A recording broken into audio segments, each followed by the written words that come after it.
Hey everyone, welcome back to another quick and interesting tutorial where in this quick tutorial I'm going to show you how you can link the JavaScript file to your HTML file in order to get all the functionality or in order to make your HTML page live and interactive.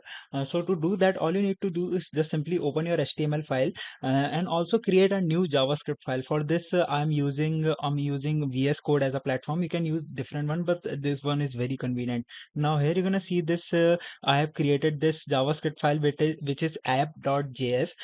Make sure to see the name because you're gonna use it. Now in the HTML file, all you need to do is to just simply go to the body tag, and the best practice is just simply go to the bottom side of your body tag, and once all the content of body ends, just simply create a new line and write script.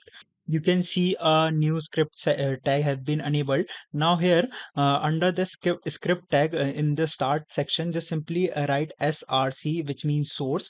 And once you do that, give a equals to column, and under the semicolons write the exact name of your JavaScript file, which is currently I'm having app.js.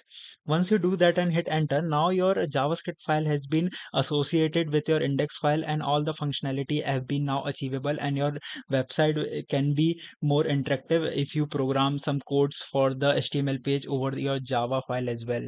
Alright, so that's it for this video. I hope this video will be very helpful for you. Make sure to hit the like button and subscribe button for more such informative and quick tutorials.